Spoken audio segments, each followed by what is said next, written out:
What if the person who made you feel completely broken was the one who was broken all along? I spent 2 years apologizing for things I never did, crying over arguments I never started, questioning my own memory, my own sanity, and it took his own sister, sitting across from me at a diner on a Tuesday afternoon, to finally tell me the truth that changed everything. My name is Kayla, and 3 years ago, I thought I had found the love of my life. His name was Derek. 31 years old, charming smile, the kind of guy who remembered your coffee order on the third date. We met at a mutual friend's birthday party in Austin, Texas. He was funny. He was attentive. He said all the right things at exactly the right moments. Within 6 months, we were official. Within a year, I had moved into his apartment. And for a little while, it was beautiful.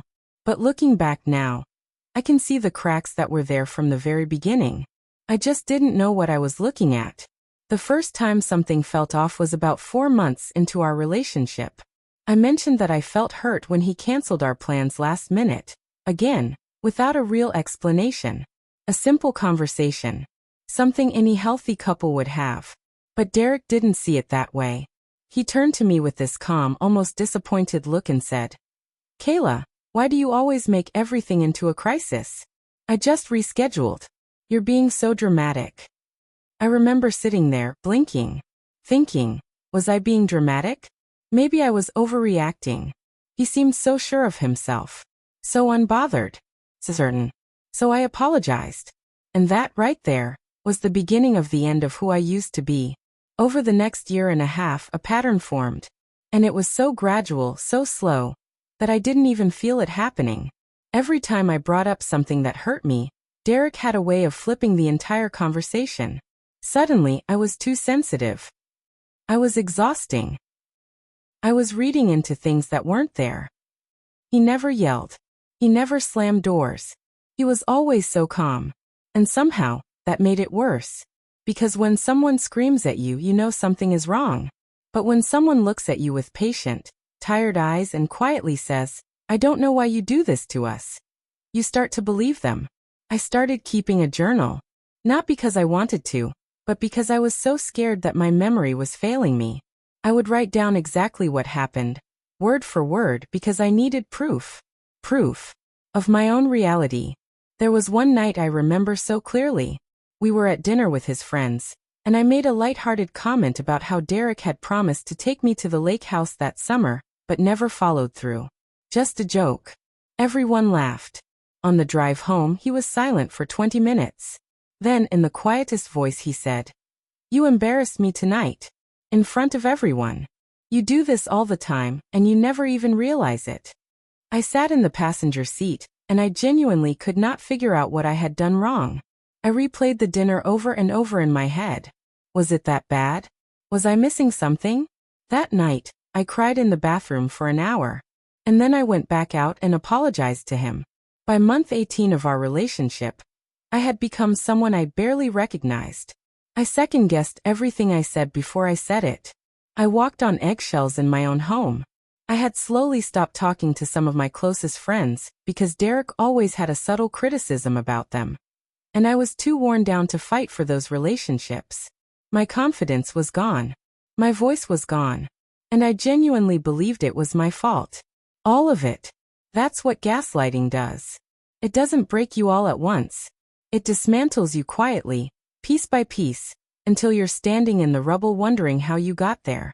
Then one afternoon, Derek's sister, Maya, texted me out of nowhere. Maya and I had always gotten along, but we weren't super close. She was warm, funny, the kind of person who hugged you a little longer than expected.